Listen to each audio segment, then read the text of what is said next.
Hello, and welcome to the Innovation Health Jam. My name is David Lindeman, and I'd like to welcome you today to our session looking at the new era of connected aging. We're going to be sharing with you issues related to technology supporting older adults and the workforce that supports them. We are going to set the stage for you in terms of the next 3 days where we're looking forward to you participating with us on the ongoing chat to share ideas with each other and bring forward key issues that we want to identify in terms of how technology can be improving the well-being of older adults.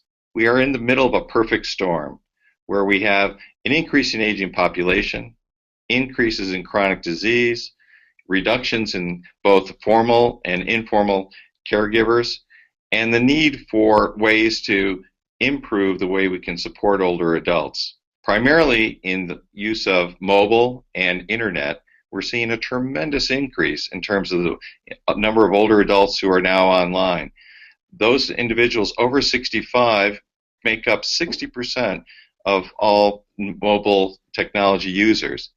So with that, we are at the point of now sharing with you some of the breaking ideas, perspectives on technology and aging. Good morning, gentlemen. I'm delighted to have you here today, our panel of experts on aging and technology.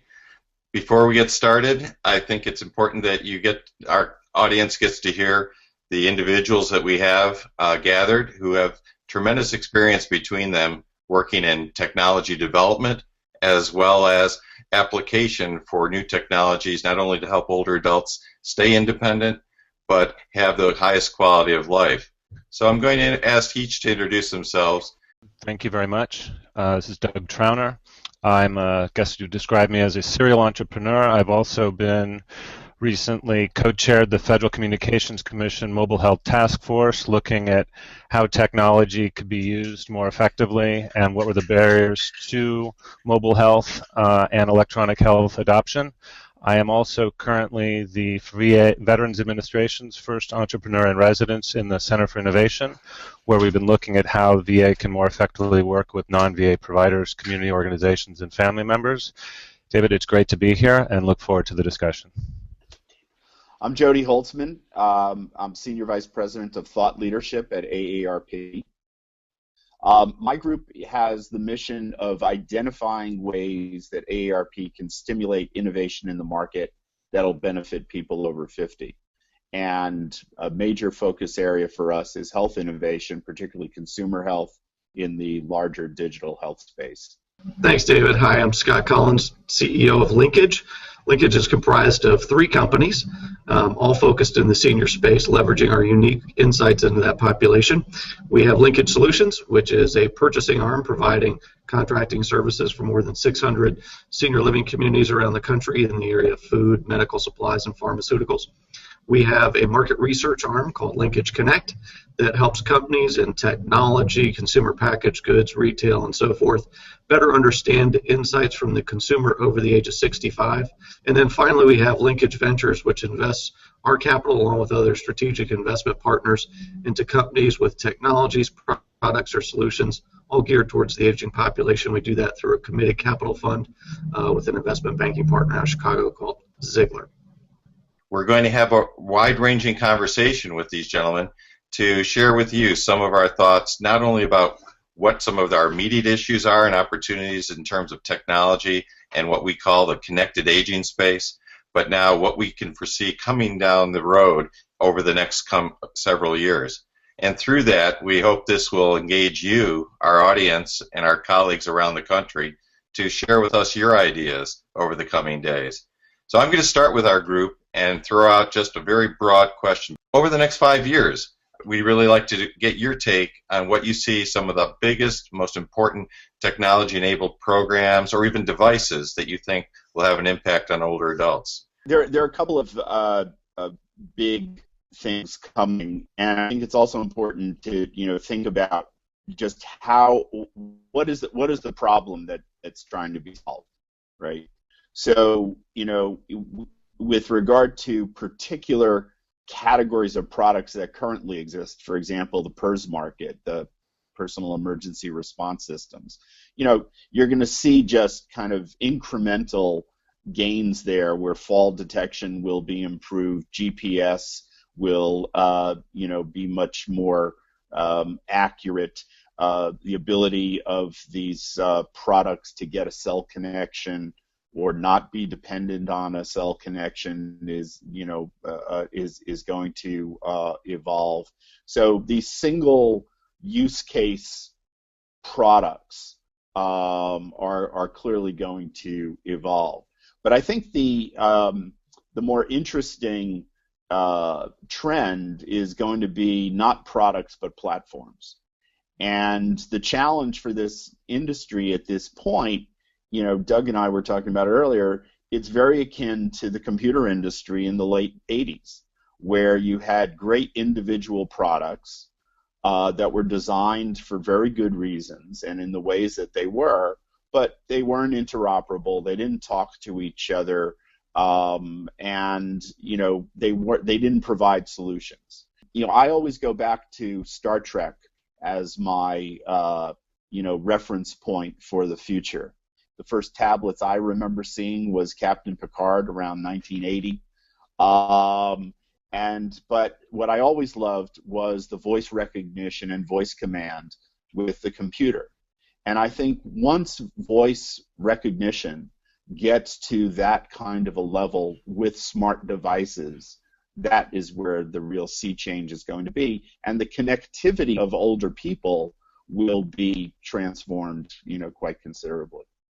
Based on what we've seen, it's really building on the theme that Jodi's already established. He said something years ago, which I really took to heart, which is he would appreciate if people would consider this idea of design for all. And so as we look at how older adults are going to remain independent in the future, we've got to see more in terms of wellness, prevention, breaking down social isolation and the role that technology can play in that. There's an awful lot out there right now in terms of the connected caregiver, medication reminders, and so forth.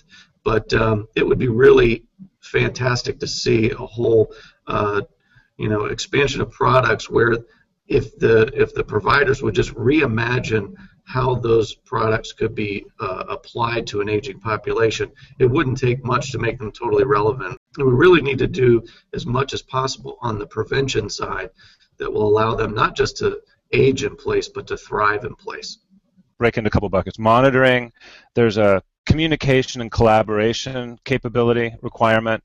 You mentioned voice recognition. I would put there as well just a general automation. If you're looking to ask how, we talk about drug compliance or increasing drug compliance, but how do you make it so it's not increasing the burden on the individual? How do you make it so it's so easy, so that it's a passive activity, so that there really are support technologies, that the technologies are so easy to use and so available to support the individual that it's an addition. It's not additional work or additional responsibility, but it's really there to support the individual. But how do you make the communication and collaboration actually work in the clinical environment as well, but not be seen necessarily as a clinical application that, oh, I am now participating in a fall prevention program, but that it really is just part of being integrated into my lifestyle. I think when you start to think about it in those regards, it starts to get very interesting. Doug raises a really important point. And, I kind of break it down that the technology has to adapt to the person and the person not adapt to the technology. Right now, for the most part, things are designed where people have to change their life and learn a whole slew of things in order to make use of any of these technologies.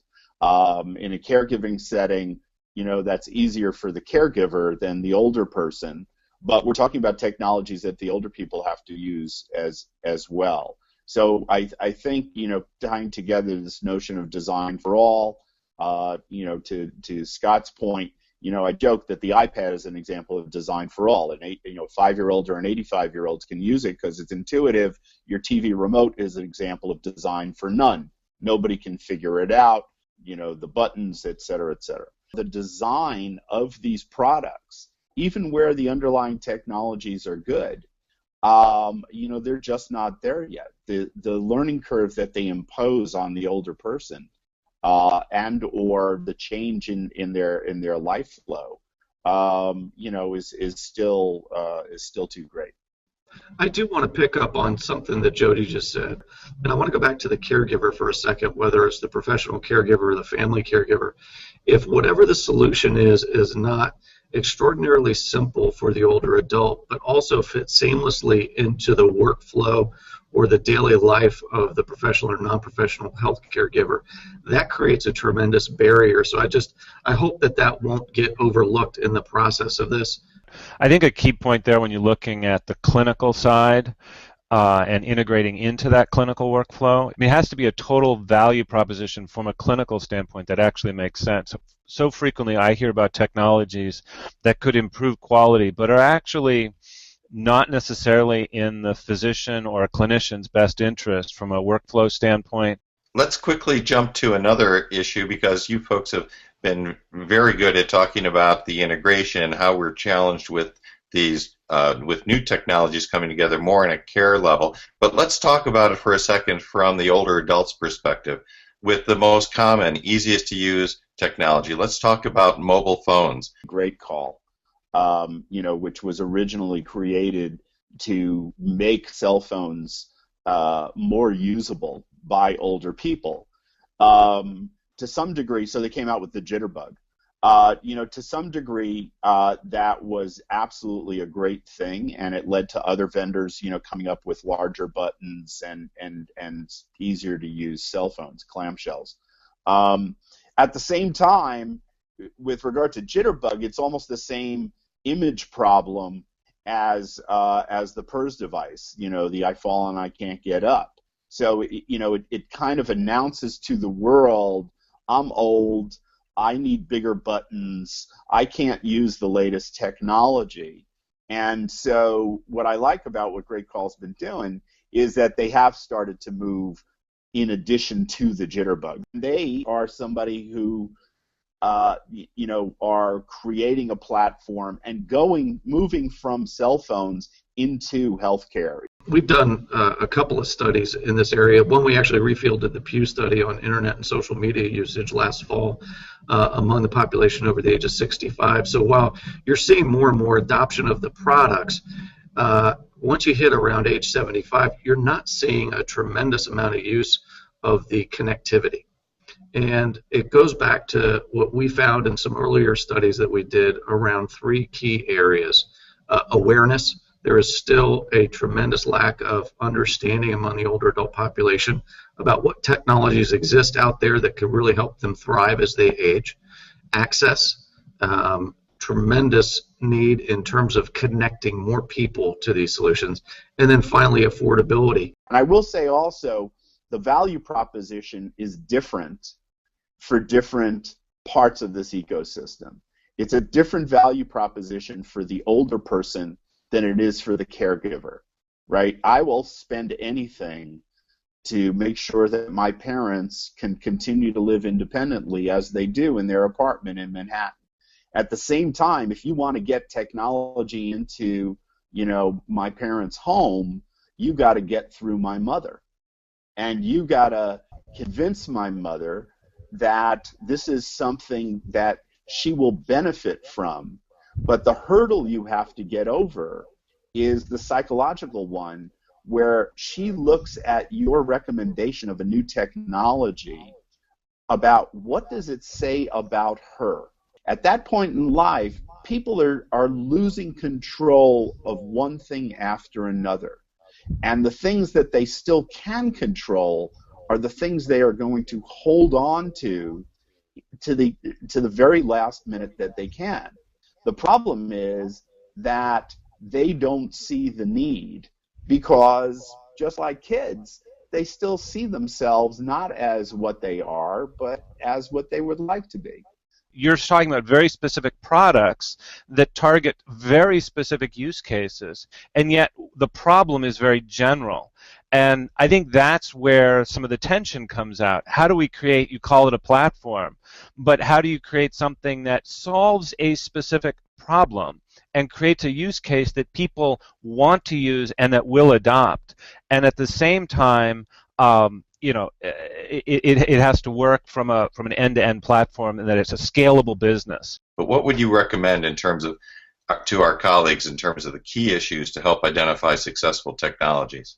I think it starts with a recognition that we are in a period of experimentation, and the technologies are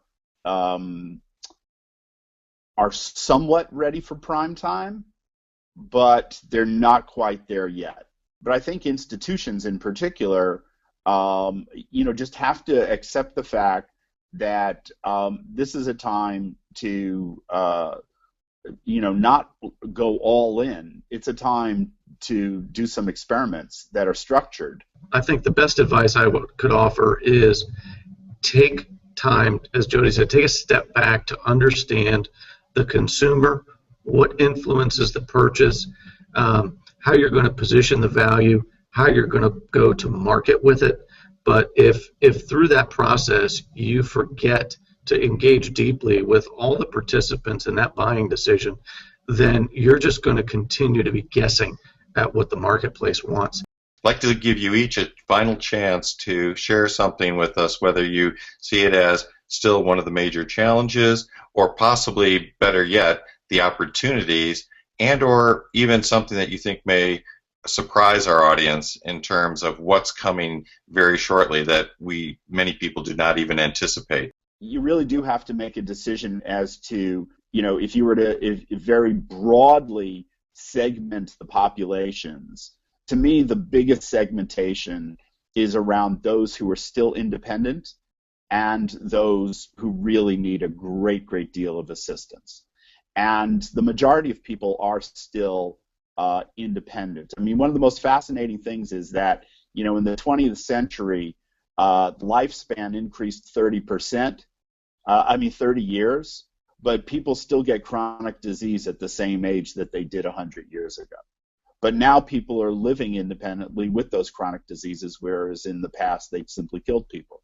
The thing that excites me is when we transition from solving problems to actually making life easier and more enjoyable.